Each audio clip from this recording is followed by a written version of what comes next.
Reforma política, ela parece boa? As reformas políticas, essas em geral são reformas eleitorais. Tá. Elas em geral são feitas para concentração de poder nos mesmos partidos e fechamento do sistema.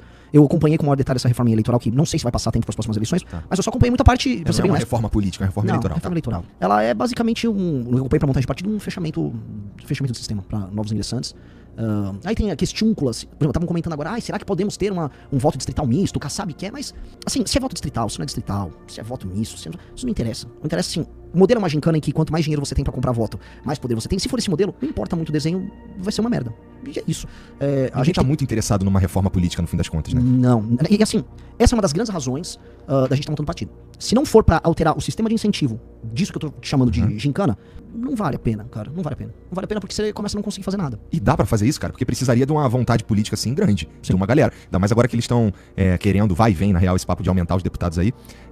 Vai precisar convencer muita gente pra olhar no sentido de uma reforma política e parar de ser mais ou menos isso que você tá falando mesmo, que é o lance do cara ter a emenda dele lá, e isso aí é tudo que importa no fim das contas.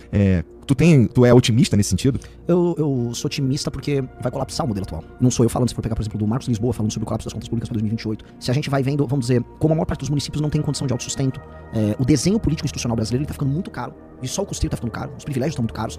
Uma parte bem grande da população brasileira não é economicamente ativa e o sistema de recompensas dos políticos, por exemplo, o Lula tava muito focado agora nos últimos 2 meses da luz elétrica de graça, aí o negócio de gás de graça, aí tava comemorando o pé de meia. Entendi. O sistema de incentivos é ficar dando coisas de graça. Gente, ele tava falando disso quando ele lançou o Bolsa Família em 2004, 2005. Já passaram 20 anos e ainda é essa lógica. Porque em tese o Bolsa Família era, vamos agora, as pessoas não vão passar fome. E funcionou, evitou mais êxodo rural, mas... O que isso deu? Sim, as pessoas estão há 3 gerações, tem gente há 3 gerações no Bolsa Família e as pessoas não saíram dessa pobreza. Então, qual o desenho que a gente vai fazer? A gente vai ficar bancando uma população economicamente inativa, com cada vez mais dinheiro, cada vez mais benesses, agora é luz, depois é gás, aí é um pé de meia na escola, já é um Bolsa Tigrinho. Do outro lado, a elite do funcionalismo não quer largar o osso, ou seja, quer mais grana pra abastecer eles. A classe média viu que a única maneira de aumentar a própria renda, sei lá, prestar concurso. E aí o cidadão, vamos dizer, produtivo, economicamente ativo, da dona da lojinha, de você que tem um podcast, ou vamos colocar aí, do entregador do iFood, tá um inferno. Não tá valendo a pena. É tudo caro, você vai ter que pagar muito imposto pra sustentar esse game que não funciona. Você vê fora do Brasil oportunidades gigantes. Você fala, mano, não tá valendo a pena essa droga desse pacto. E tá tudo no nosso colo. Um cara mais novo não vai conseguir comprar um carro, uma casa. Tá uma desgraça isso. Os impostos vão aumentar. E se você quiser pagar essas contas, eles vão ter que ficar aumentando o imposto a dar com pau. Isso não vai fechar. E como não vai fechar, a gente vai ter que cortar. E aí vai ter que escolher onde cortar. Até o PT começou, primeiro como discurso, mas eles estão iniciando o discurso, a falar em cortes no alto funcionalismo. Eles imitaram o projeto do Kim. Vamos me fizeram uma versão deturpada que não resolve muita coisa. Mas o fato deles, pela primeira vez, sei lá, desde os anos 80, começarem a falar em cortar dos aliados deles do alto funcionalismo, já soa tipo, ok, a gente vai ter que no mínimo começar a endereçar o problema. Eles não vão tocar, mas né, já é sintoma, tipo, eles já sentem que vai dar merda. Tem a ver com isso que você tá falando do colapso das contas públicas de 2028. Sim, o Marcos Lisboa, do INSPER, ele tem assim, muitos vídeos, ele tem documentos que estão rodando e mostrando, assim, esse colapso é iminente, o próximo presidente vai pegar e vai demandar, por isso que eu falo, uma questão de reforma política, vai demandar uma série de tomadas de decisões. Por exemplo, como é que, se a gente cortar, por exemplo, gastos da elite do funcionalismo e super salário, dá pra cortar aí, buscar um corte de uns 50 bi. Emenda, que é uma grande inutilidade. O Estado brasileiro não tem capacidade de investimento. A gente não consegue investir nada. Isso tem a ver, inclusive, assim, por que você não consegue comprar uma casa? Por que sua rua é uma droga? Por que você não tem uma infra decente pra exportar? Tudo isso é incapacidade de investimento. O Brasil não consegue investir. O pouco que tem, um restolho, fica na mão dos deputados pra ficar mandando dinheiro pra cidade dele fazer praça. Aí acontece aquelas coisas que são completamente distorcidas, que o dinheiro do orçamento nosso vai lá pra virar emenda, aí vai um deputado, sei lá, o Arthur Lira, que é o presidente da Câmara, vai pra Arapiraca, que é a cidade dele em Alagoas, e aí ele decide fazer uma série de praças. Não tem muito esgoto, porque ninguém vê esgoto. Uma praça tem um monte, aí, pô, Arapiraca tá com um monte de praça. Que merda! São bilhões indo pra obras inúteis. Uma parte importante dessas obras tem o dinheiro desviado, especialmente no orçamento secreto, que a fiscalização é precária. Tem outro nome agora, né? Era o RP9, que mudou de nome, agora, enfim. E esse dinheiro vai, é injetado nas campanhas políticas e no sistema de compra de voto. O eleitor, que não é herói, não é vítima, é cúmplice, o eleitor vende voto, porque se tem alguém comprando, alguém também tá vendendo, ninguém botou uma arma no eleitor pra... aceita esse saco de cimento aí, mais 500 reais pelo voto da tua família. Não, a pessoa aceita, é uma relação transacional. Isso custa demais, são 40 bi. Vamos botar na mesa, vamos ter que cortar esse esquema, vai ter que cortar esse desenho. E a gente vai ter que achar uns 100, 200 bi pra cortar. A gente vai ter que preservar certas funções essenciais do Estado e precisa, porque as pessoas basicamente estão numa condição de muita pobreza, não vão poder perder auxílios, mas a gente vai ter que alterar o sistema de recompensa para que as pessoas que trabalham e produzam, elas não se sintam otárias. E hoje, a pessoa que trabalha e produz tá cada vez mais se sentindo otária. Da dona da loja, talvez a você, que é um cara que é um empreendedor, ou a um motoboy que tá entregando, cara, não tá fechando, não tá rolando. Tu acha que é mais possível que role esses cortes aí, que termine, por exemplo, algo como as emendas, ou que a gente imprima mais dinheiro? O problema é que a impressão de dinheiro, assim, não vai ter quem compre os títulos nossos, né? Uma hora o gringo também começa a falar, isso aqui, a casa tá caindo. E já começou a acontecer, a gente já teve problema de rolagem de dívida nesse governo. Então, com um colapso, com uma falta de credibilidade, aí vira uma argentinização. Vou começar a imprimir dinheiro, vou emitir título, vou precisar jogar os juros na puta que pariu. E aí, sabe? Isso não fecha. Vai precisar mexer. A questão é assim, a gente tem que criar uma massa crítica política. E eu chamo de massa crítica política. Tem que ter um discurso que saia de um lance assim, isso acontece porque o Lula é do PT. Ele tem 9 dedos, ele é comunista. Assim, o Lula é um merda, mas não é isso. Ou, isso acontece porque o Bolsonaro é um golpista. Não é, cara. O problema é muito mais profundo. Então um cara que tem que chegar no poder com um projeto pra tocar isso, ele tem que explicar, eu tenho que resolver esta bagaça. Só que hoje a discussão com a internet, poxa, ela permite pra gente uma série de discussões. Pô, a internet eu vou discutir economia, segurança e tal. Mas parece que a discussão ficou mais retardada com a internet. Porque ela ampliou tanto, e aí você, não, eu sou desse time, eu sou daquele time, e a gente não consegue discutir os assuntos. Então tem uma crise iminente, vai dar merda daqui 2 anos, e as nossas discussões são as mais idiotas possíveis hoje. O grande debate político, se a gente olhar o que tá acontecendo agora, o Xandão mandou que o Eduardo Bolsonaro não pode falar com o Jair, parece uma novela. E é ridículo que a gente tá nessa novela, né, ad nauseam, um negócio vai, é uma novela, cara. Enfim, cara. Entendi. Mas vai dar merda. Assim, o ponto vai dar merda. E a gente vai ter que ver como se utiliza da merda pra gerar um projeto e falar com o projeto gerar uma força suficiente pra fazer as partes cederem. Então o autofuncionalismo vai ter que ceder, a política vai ter que ceder, mas ceder muito. E aproveitar esse momento pra criar um novo sistema de incentivos. O que é um novo sistema de incentivos? Definitivamente a gincana eleitoral, que é uma coisa que eu quero propor, que eu jogar aqui pra galera discutir, gente de qualquer lado político. Porque isso aqui que eu tô falando é muito mais sobre centrão e muito mais sobre sistema do que direito ou esquerda. Eu quero colocar o seguinte: o sistema de incentivos pra um partido investir em uma candidatura, já que agora eu já vou virar dirigente partidário, vou ficar gordo. É o seguinte, qual o sistema? Qual game? Você tem que pegar pessoas populares ou pessoas que têm uma estrutura política, e esses caras vão ganhar eleições, você ganha de fundo eleitoral por eleito, se não me engano é 12 milhões de reais de fundo eleitoral a cada 2 anos por deputado eleito. Fora o valor proporcional de fundo partidário. Fora a cota de televisão que você ganha com isso. Então, o sistema de incentivo é preciso eleger esses caras aos montes. Se esse cara é um bom deputado federal ou ruim, não importa.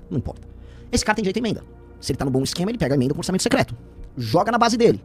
Na base dele alimenta prefeito e vereador. 2 anos tem eleição. Esses caras têm uma base, uma estrutura super capilarizada pra comprar voto. Aí eles vão na gincana de 24, como foi essa última, e vai ser a próxima 28, comprar voto ali no varejinho. Chega a eleição de 26, a eleição grande, deputado, presidente, aí tem as compras no atacado. Essas estruturas, o sistema de incentivo todo é emenda, dinheiro, compra de voto, políticos que tenham capacidade de executar isso. Próximo ano se repete, dirigente partidário é muito poder, e aí um dirigente partidário faz nomeações em grandes estatais, participa de grandes contratos, faz grandes lobbies, e você alimenta essa estrutura, vamos dizer, de parasitagem. É um parasitismo puro e simples, como fim em si mesmo. Então o que eu acho que a gente tem que aproveitar essa crise? Temos que trocar o sistema de incentivo. A gente não vai, a não ser que eu fale vamos instituir uma ditadura, e não é o caso, a gente não vai dar uma marretada e sumir com os dirigentes partidários, ou sumir com uma cultura que acho que vem desde o período colonial brasileiro. A gente tem que só falar assim, cara, o seu incentivo é o seguinte, muda o incentivo. Se o seu incentivo for, se o seu prefeito, vamos supor, o prefeito lá da cidade do Arthur Lira, Arapiraca, se você melhorar tantos por cento sua cobertura de esgoto, você ganha um ponto. Segundo pontinho aqui, pontinho azul. Se você melhora seu ranking de DEB, seu desempenho metrificado, objetivo, em educação, tal, mais 2 pontinhos. Você reduz o número de homicídios e assaltos, bem mais 3 pontos. Você soma uma pontuação, cada ponto significa tanto em ou fundo eleitoral, ou esse município poder receber uma emenda. Aí, cara, esses caras que não são trouxas, um Kassab, um Valdemar, eu preciso de bons prefeitos, bom gestor público. O jogo tá aí. O jogo como tá, o sistema de recompensa é dado por um elemento muito subjetivo, que é o eleitor, no dia da eleição, que pode estar com fome, querendo um saco de cimento, querendo que alguém faça a cobertura do telhado dele em vários municípios em Minas, no Nordeste, São Paulo também. Tem isso, te dá as telhas, te dá o material de construção muito bom, que é um material que você desvia da obra superfaturada, né? Você já faz o game já todo. Tá inteiro ali. Já tá inteiro ali. E esse cara, se a gente quebra, desculpa, eu acabei olhando um saco de cimento, eu acabei. Mas assim, se a gente quebra esse sistema de incentivo e usa o sistema de incentivo pra gestão, eles vão reorientar a lógica política pra atender isso. Nossa, mas tu vai precisar de muito esforço, assim. Precisaríamos de muito esforço pra essa transformação aí, ou de uma crise, assim, irremediável. Eu acho que, enfim, como não vai haver boa vontade dos caras. E como mesmo no nosso projeto no partido, eu não acredito que a gente vai mobilizar metade da população brasileira neste ponto específico. Eu acho que é uma crise, ela vai ajudar as pessoas a se atentarem pro problema. Porque já tá tendo, vou dar um exemplo. A maior parte dos prefeitos de cidades pequenas, a gente monta um índice, inclusive, na equipe nossa da Valete pra pesquisar sobre isso. As cidades pequenas, assim, especialmente Norte e Nordeste, Minas bastante, tem algumas em São Paulo, mas tem em todos os estados do Brasil. Inúmeras cidades, elas são incapazes de autossustento em termos econômicos. Uma boa parte da população vive, por exemplo, ou de auxílio, BPC, Bolsa Família, ou tá empregada na prefeitura. Ou seja, se você isolar aquela cidade do mundo ao redor, aquela cidade ela é incapaz de sustentar. Ela depende de dinheiro que vem de outras cidades que vão pra federação e a federação distribui. Esse arranjo é impossível. E como tá faltando dinheiro pro governo, tá faltando dinheiro também pra fazer repasse pras prefeituras. Como tá faltando dinheiro pra fazer repasse pras prefeituras, a prefeitura teve greve de prefeito em 2023. E foi uma loucura, assim, foram mais de 100 cidades, os prefeitos fizeram greve porque acabou o orçamento. E eles sabiam que acabou o orçamento. Os do Nordeste, muito engraçado, que eles esperaram pra reclamar após o São João, que eles se endividaram, fizeram o São João, que você precisa entregar o São João, e aí depois acabou o dinheiro, foram fazer uma greve. Não dá, o cobertor tá muito curto. Isso que eu tô propondo é uma proposição de direita, de esquerda, de centrão. É uma anti-centrão, né? Assim, porque no fundo, a indústria que alimenta esse jogo de carta marcada, essa gincana que eu tô falando, é o centrão, é aquilo que a gente chama de centrão. Por excelência, um município que não funciona direito, que é pobre, tem IDH baixo, analfabetismo, que não se banca, que tem um cara comprando voto dessas pessoas pobres, é um município administrado pelo centrão.